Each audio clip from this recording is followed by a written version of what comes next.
Hello, everyone, and welcome to the PAPERI Bright Mind series. This particular edition is holding a recognition of the International Children Cancer Day 2026. This series brings together global leaders, diverse disciplines, and regions to explore how research, clinical practice, policies, and health.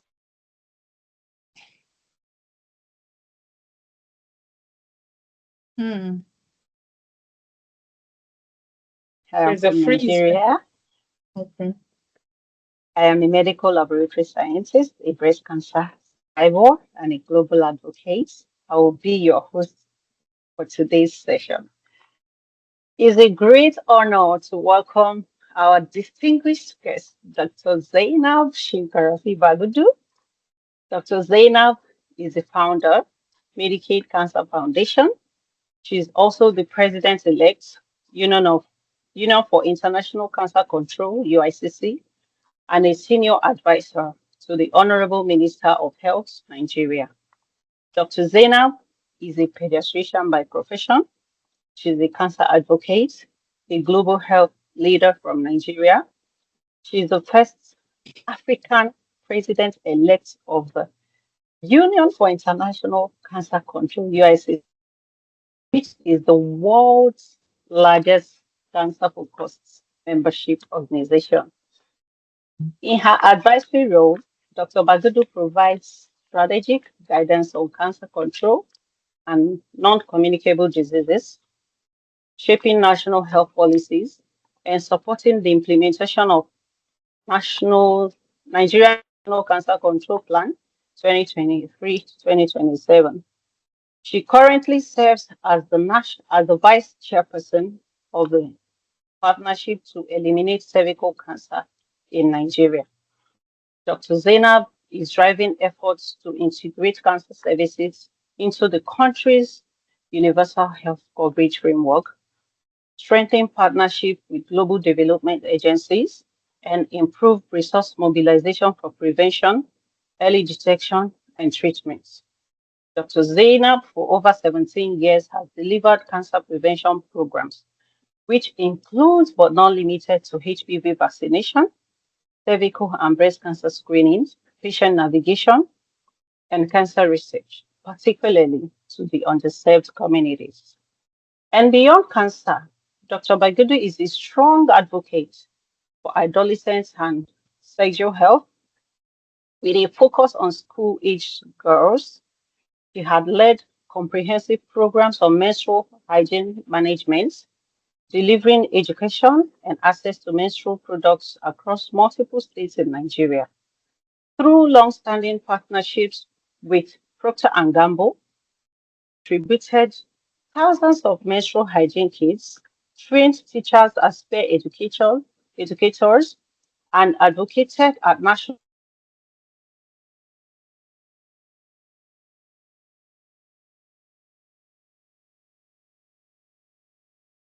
from 2022 to 2025. She served as the First Lady of KB State and the chair of the First Ladies Against Cancer FLAC, which is a coalition of governors' spouses in Nigeria. Dr. Bagudu has also amplified the fight against cancer at state and national levels. Under her leadership, FLAC launched the FLAC Roach Cancer Screening Clinics, helped secure a 1 billion naira catalytic pledge to the National Cancer Fund, and advanced state-level cancer control plans across the country. Internationally, she serves on the Global Initiative Against HPV Advisory Board, Coalition for HPV and Cervical Cancer Check, Steering Committee member, Global Ambassador of World Ovarian Cancer Coalition, and the World Economic Forum Women's Health Alliance Advisory Board.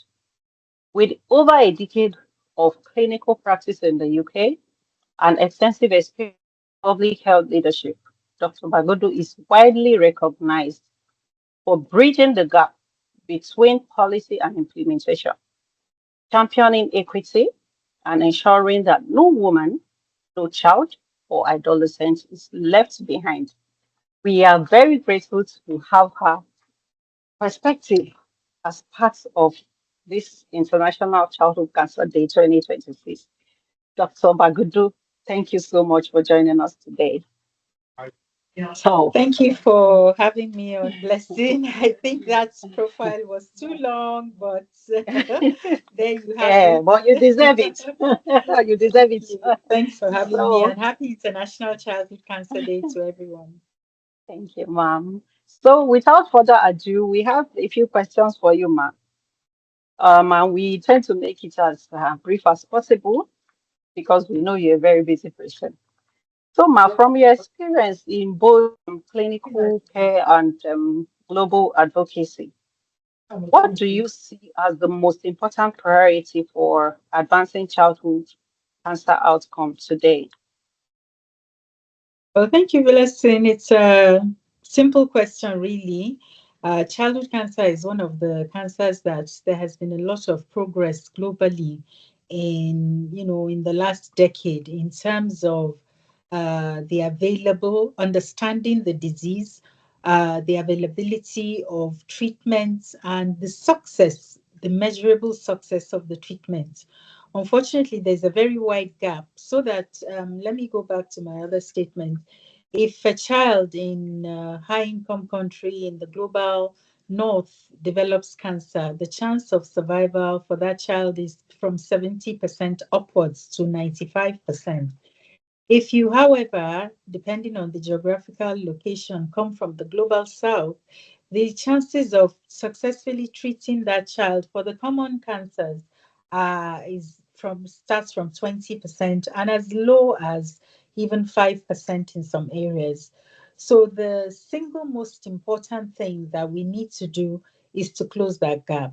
There's so many ways in which we can go about closing that gap. It starts from awareness of the general population, the parents, awareness of the medical workers, healthcare professionals to develop a higher index of suspicion. It moves to diagnosis, not diagnosing everything. Every fever in a child is not malaria or a common cold. Uh, and then, of course, the access to treatments. There have been many initiatives, including from WHO, the Global Childhood Cancer Initiative, a laudable one in partnership with St. Jude's and other funders that has tried to provide this access, but unfortunately, it's just not enough. I believe that the single most important effort has to come from the early diagnosis part, and we need to try to diagnose children more, and then we can start talking about treatment. Thank you so much, Ma. You did justice to that question. So, Ma, what elements of a national cancer control plan are most critical to improving childhood cancer care, particularly in low and middle income settings? Well, again, ideally, a national cancer control plan should cover the entire spectrum of care, starting from prevention, Mhm. awareness, and treatment, and of course, palliative care. So an ideal cancer control plan that will affect children, we have to talk about that would have a positive impact on childhood cancer. We have to talk about the preventative aspects. What are the things that we can do? Most of these childhood cancers are they come hereditary, or there's really it's not a virus that is causing it per se. There are some that are related to some agents, but the causative factor is usually inherent and it's not an environmental one that we can alter.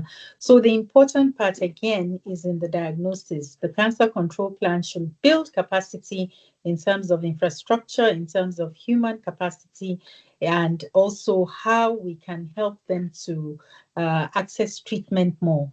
Nigeria, for instance, we have a cancer chemotherapy access program, but childhood cancer is still not involved. Every year they tell us that there are going to be childhood cancer drugs in it and so on for lymphomas and leukemias, but we still don't have those drugs. And this is not uncommon.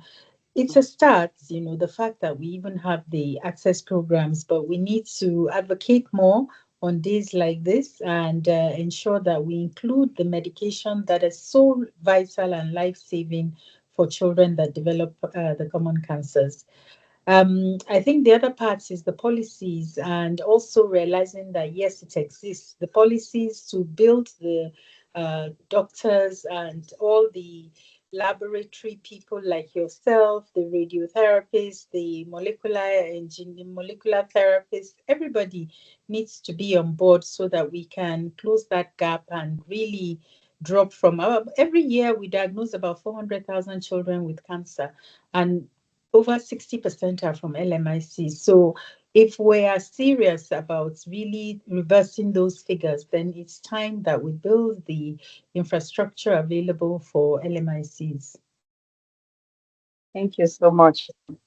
So, how can countries better integrate childhood cancer into the broader health and universal health coverage agendas? Well, the first step would be advocacy. For us to incorporate it properly, there has to be adequate advocacy. This is where the CBOs, community-based organizations, CSOs, have a big role to play. Right from educational level, when you go to during the education, there needs to be more inclusion of childhood cancer, childhood illnesses, and how to differentiate the differential diagnosis of a child with, the symptoms, either a swelling or fever. We need to be able to differentiate those. Another key factor is funding. We're small, they call us small people, small humans. And so these small humans is not always, we don't always get the adequate amount or the proportional amount of funding. As small humans, they give us small funding. So we need to get more funding included in the childhood plans. Thank you so much, Ma. So, knowing that there are several advocacy organizations and foundations, I have mine, which is quite recent. We also have a couple of these organizations that has been in existence for a while. How do you think they have all contributed to, tangible progress in childhood cancer prevention, diagnosis, and care? I actually saw a paper the other day. It wasn't to do with Nigeria. I think it was more in the American context. And Mhm. the progress that has been made in terms of access to treatment, especially, was attributed to CSOs by up to 70%. They can form, in America, things like lobby groups are very strong. Unfortunately, most African countries, we can't lobby. There's so much politics going on and things like that. So, but in some countries, and I believe other countries as well in the north, you are able to lobby your government, your policymakers, the funders to for whatever you want. It could be, I want a bus to stop in front of my house. I tell my councilman, or I want more funding for childhood cancer. And these bills are passed according to the amount of lobbying, successful lobbying that you're able to put in place. So somehow the childhood cancer advocates are very, very strong in these countries I mentioned. So perhaps if we're able to do much more, I would say, to answer your question, yes, a lot. They've had a lot of impact. Even in a country like Nigeria, a few years ago, you wouldn't hear of a specifically devoted civil society organization to them. But as we've grown, we now have Dorcas, we have Opapi, there are Mhm. specific 3 a.m. that Yeah. are devoted specifically to childhood cancer. We have an arm of the Childhood Cancer International also, and it's growing. It's growing. Thank you so much, Doctor. So, I know you are one person that believes voices matter. At least you have featured me on one occasion as a patient to be on a panel with a sitting minister in Nigeria, just for the patient voices to be heard. So this question is just for emphasis sake for those people that don't know you. What role can patient voices and civil society play in sustaining cancer policies? Well, I think it's a no-brainer that the person that is wearing the shoe knows where it pinches the most. Yeah. So Exactly. we need to move patient advocacy, patient inclusion, lived experience, most of the time we talk about it, but symbolically, there'll be a committee, a space for a patient advocate, but the patient advocate's voice is not really included in the outcome of that report. So we need to move it from being symbolic to more practical and actual terms to see what the patient has gone through and how we can improve it. I'm pleased to say that the world is moving towards this lived experience inclusion now. WHO, a lot of work has gone on to ensure that lived experience is included in many of the programs and initiatives that are ongoing. Again, if we come back to little humans, the pediatric age group, it's a bit more difficult because they are not of consent age, and but we do have some youth that have become champions for them that have successfully been treated, and they become champions and a voice in the space. The parents also, most of these lobby groups that I spoke about are constituted by parents. So it's working, and we need to do more. The including a person with the lived experience is very critical if we want to develop better policies for cancer. Thank you so much, Ma. So, from your work with UICC and international initiatives, what makes global collaboration effective in cancer no control?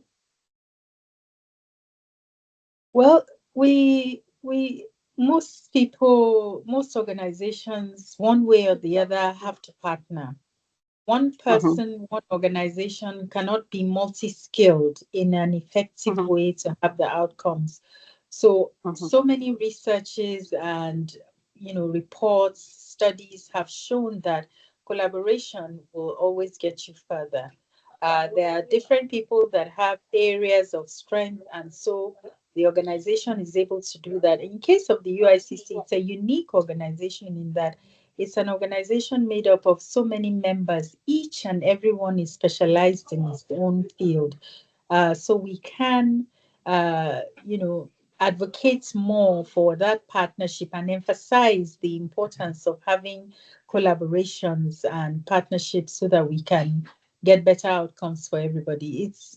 For us as we're working here, you and I, we know that it's the no brainer. I'm here to collaborate with you, no matter how tense and busy they choked up the days. It's the day and you need it. So we're here. So it's a form of collaboration. Okay, thank you so much, ma'am. So, how can international partnerships better support locally led, solutions in Africa and other regions? I think the most important thing that we need to, international partnerships need to carry on board is inclusivity and giving these so-called organizations in Africa an opportunity to lay their own voice. You can't have a sustained or a good partnership if the voices of all the partners is not heard. The higher income ones might be coming with skills, with technical support, with funding, but they don't have that lived experience and the context of Africa.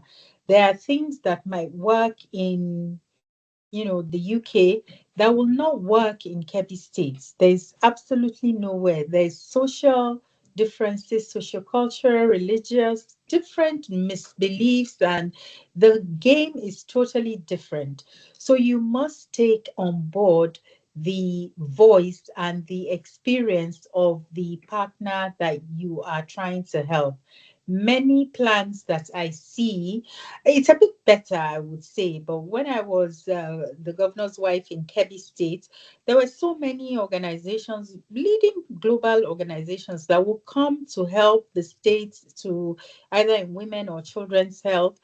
And really, they just come at you with the final work plan. It was gradually that we started to say, no, we have to discuss this. We need to talk about this, and we need to be able to input our own part into it. And most of the time, it's not even like in fact, to be sustainable, many interventions now insist that you must put in your own resources. It doesn't necessarily have to be funding, but some go as far as insisting on counterpart funding. So if we are able to do counterpart funding, then surely we should be able to say how those monies will be spent. So I think it's very important that we do much more of that. I don't believe African CSOs have enough capacity, or they don't build their skills. Now, what do I mean by that? The organization of a lot of our civil society organizations is very, very poor. The structure, I mean, you'll find that some of them are not even duly registered. If you're not registered, how are you going to get a bank loan? How are you going to be able to fund or grants or to fund your activities? So even from that, we need to do more in teaching and let advocates know that the work they're doing, it's not a fun thing. There needs to be structure, and we need to be better organized. Policies also don't always favor CSOs, and with more learning, for instance, you go and see how the breast cancer organizations in Australia are running. So experiencing the other side and sharing, the having some experience, shared experience, is going to help us to move further as well. Thank you so much, Ma. So, what opportunities do you see for prevention, early detection, and public awareness to reduce childhood cancer burden? Well, when we're talking about, I think we've done that question. It's about Hmm. more training, it's about more awareness, it's about Awareness. creating more jingles and, you know, information leaflets in the local dialect so that the parents can understand what the signs and symptoms are. And for the healthcare workers in particular, uh, teaching them how to really diagnose all childhood illnesses, and having an algorithm in a way that will help to reduce the misdiagnosis, having the diagnostic equipment that can really, and the skills, the human capacity that can look at a blood film and say, oh, this is not malaria, this is not an infection, this is a leukemia, the white cells are too many. So things like that, and then funding, the big elephants, funding. Even if we diagnose, if we don't have the funds to treat it, and so including childhood cancer in all the initiatives that are meant to increase access, like the Cancer Health Fund, like the Chemotherapy Access Program, and so many other global ones. Like I mentioned, the WHO Global Childhood Cancer Initiative is a great one that aims to distribute medication to across the world to countries that need it. And I'm pleased to say that this initiative, as well as that from another one, the Max Foundation, is now in the final stages of resumption in Nigeria. So we're really quite pleased about that. Thank you so much, Ma. So, how can policies better support early diagnosis without overburdening the health system? Sorry, could you repeat that question? How can policies better support early diagnosis without overburdening our health systems? Well, I don't believe the health system shouldn't be overburdened. We have so many needs, and we have to overburden everything. So we're talking about early diagnosis in terms of those that we can diagnose early. There are preventative measures, and so it's understanding that this is an economic, making the economic case for the investment. For every $1 that you invest in cervical cancer today in the HPV vaccine, you have a return of about $15. So if we understand that it's going to be 600 times more in a few years, then we should do it. But government has so many different priorities. They're always, looking to solve insecurity, to build better roads, education, and so on, even feeding. But we just have to find a way in which we even meet the targets. The Abuja Declaration says that 15% of our budget should be allocated to health. We still haven't met that. For the first time, we're now in double figures. But I believe that this year we slipped again. So let us even try and implement the policies that we have on ground. That would be Mm, helpful. mm, mm. This is the Thank last you so much, question. ma. Oh, okay, ma. So just as a closing remark, as we mark the International Childhood Cancer Day 2026, what message would you like policymakers and global leaders to remember about childhood cancer? Well, to know that, yes, children are a vulnerable group. They are often marginalized, particularly when it comes to their health issues. Mm-hmm, And we need to understand that, first of all, yes, they do get cancer. So many people mm-hmm, come to me and say, no, is it possible? Children don't have cancer. It's a big people's disease. But yes, they do get cancer. And we need to do better by them. We can do better by them by really pushing and putting in place those policies, those fundings, making the work environment more conducive for our healthcare workers so that they're not flying abroad and going to look for work abroad. The primary healthcare structure is so important. The health system now is the key to really becoming a good, universally accepted health system is by having a sound primary healthcare system.